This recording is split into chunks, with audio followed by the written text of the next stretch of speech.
Hey there, welcome back. We are jumping right into soft goods.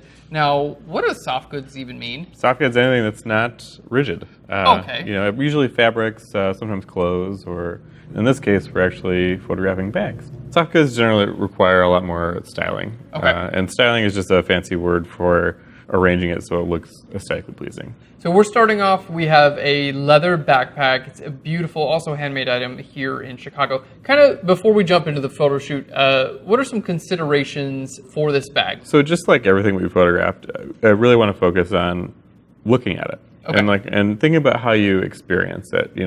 This bag is made of a couple different types of leather, and I really want to show off that material because that's what really makes it a luxury piece. Yeah, and that's kind of a texture thing, right? It is a texture thing. We want to make sure that we have enough contrast within the actual bag itself so that we can see that texture. We'll manipulate that through light. And things like styling will be supplementary. So there's a lot of straps on this bag, and we want to make sure that they're arranged in a nice way. Not just the actual mass and volume of the bag looks good, but how they interact and create rhythm and movement. So to bring it together, we'd want to make sure we're showing the texture of the bag because that's what's going to really bring across the luxury feel of the materials. We want to make sure that the shape of the bag looks good, and we want to make sure the strap looks good. How much maybe can I put in that thing? What is it made out of? We really want to understand the form itself. So we're going to build this much in the same way as we did for our case goods. We're going to build our light from behind. Okay. Create a couple different looks and do it really easily. So we actually have our sweep fairly far back, about 10 feet. So the background is really lit independently here. This is just two strip boxes fired into the background. Exactly. What's next? We still have to start filling in the bag. Yep. So we're going to do it with two lights. We're going to do it from above because I want some contrast. There's two different types of leather on the bag. There's a very smooth type and there's a very supple type. And we want to see the difference between those two. So we add a little side light in, and we're starting to fill in. You see this little edge on the bag. Now that looks like a hard light source. It is a hard light source. It's a small reflector, 7-inch reflector with a grid. Okay. It brings out the texture just a little bit. So let's add the top light back in. And you can see, now we're seeing a little bit more volume in the bag. It's filling everything in. Definitely. And because this is shiny, that large, soft light source above the bag really creates this nice little gradient. It's like light to dark on this. It looks great. It makes you feel the volume of that flap a little bit more. Oh, that looks great. Yeah, all you did is zoomed in there. When I've seen these shots before, I always assumed the background was 4 inches behind this table. It's just an awesome lesson of how three-dimensional space changes to 2 dimensions in a photograph. Oh yeah, you can really deceive people that way. You can do some cool stuff. Yeah. One of the reasons that makes this actually helpful is that you can get behind the bag and start manipulating it, and you're not going to knock anything over, which is another thing that's always a concern. Very cool. So that shot looks great to me. Now, what else would you do to this shot to complete it? We would do some styling. We've actually done the styling already for this bag, and we'll go through that process a little bit later. Yeah, we'll talk about that in a second. The other thing is that we can actually manipulate the background a little bit.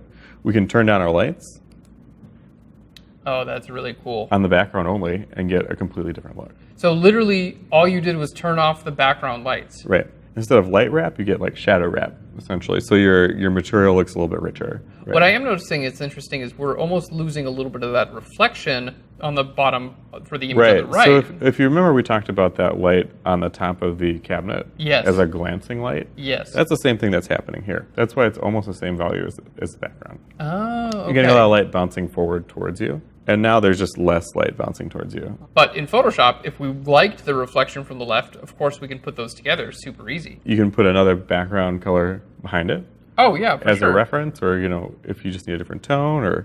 So let's take a look. Yeah, so there we just took one of those boards that we used in a different part of the shoot, just put it right behind the bag. And you can extend this later in Photoshop, but as long as it's behind the majority of the bag, it'll look It's going to look like it perfectly belonged there. realistic. Yeah, we'll do that in the post-production tutorial. I think it's so cool how we're able to get basically 3 totally different looks with pretty much the same setup. We're just changing what's going on in the background. Yeah, if you think a little bit in advance about your lighting setup, you can really do a lot of different things very quickly. So that shine that we're seeing on the leather bag, that's because of the hard light source. Oh yeah, it's coming at it from an angle. It's a silver reflector, and that's coming on that oblique angle. It's just skimming off that surface. Picking up those highlights, and that's what's really showing us that texture. And we don't need to see the texture everywhere. On the right side of the bag, we don't see it as much, but we still understand it to be the same material. Right, and those darker areas really create that sense of volume And the top surface of the bag I can see is well lit here, and that's with the Octobox from above, and I can clearly see that that's a totally different type of leather. Absolutely. You see that contrast there. You get a little bit of an edge. This is also coming in from your silver reflector on the right. And a little bit of the hard shadow there as well. Yeah, which gives me a sense of depth. And on the straps up above, I'm seeing the highlights towards the top, and then shadow, they're a little bit down lower, and also that's giving me a sense of depth as well.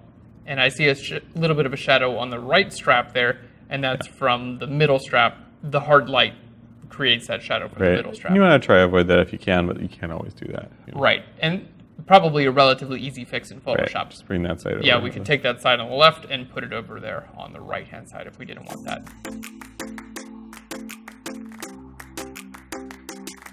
Getting the bag to look this good, can you kind of talk us through the process of styling the bag? So it's a process, and I'll show you our images a little bit. It took quite a long time, but it's really just a process of shaping and sculpting that bag. So you're not trying to completely remove ripples or shape. You want people to experience it the way they would in real life if they had stuff in it, but in an aesthetically pleasing way.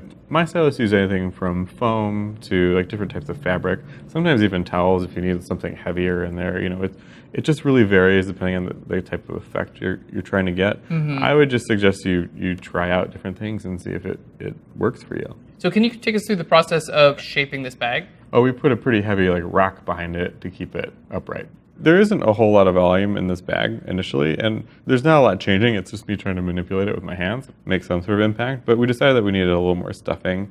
So I added some to it, and it looks really squat and strange, and it doesn't show the elegant shape of the bag. So I keep working it quite a bit, and it's getting closer. I'm taking stuff out, putting things in, and then I really start trying to move it towards being a little bit more symmetrical. You can see that was a really nice change. You get a little more volume there. All the straps are all pinned behind the bag to make it look symmetrical as well. Got it. I like it right there. We take another color card, and I maybe bumped a light or changed something, and totally. Just taking that for insurance. I got a question for you. Yeah. It's a black bag.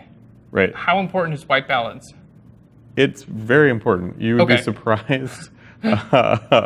You'd be surprised what kind of greens or even magentas, sometimes blues, are actually in certain dyes and different materials, especially in black. So you really want to sample off something that you know is going to be neutral. That makes sense. And you can sample off of anything, really, but you're just going to have to manipulate it later. And I am actually seeing, now that you mention it, the top flap looks a little bit warmer. It does. Compared to the other leather. Right. And that's why white balance is important when we're just photographing a black object. It's nice when, something that I say actually is visually apparent, right? It's nice when I'm proven right on camera. At this point, the styling, is it ready to... Yeah, I'd say it's ready to go. I mean, we definitely check for dust and things like that. Make sure that we don't have to work that hard in post to just remove stuff. I completely agree.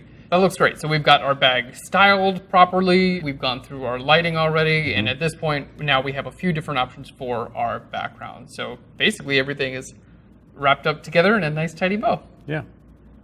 Or bag. Or bag, as it were. Well, that wraps this one up. Big thing I learned on here is that you can create multiple different backgrounds simply by separating your subject from the background and either choosing to light the background or not, and even bringing in different colors. I was like... So in our next section, we're taking a look again at another soft good. This is a backpack from our friends at Peak Design. It's a little more sculptural, a little more modeled, and there's a lot more materials we're contending with. So we've got some interesting teaching points about working with those materials. Thanks so much. We'll see you in the next section.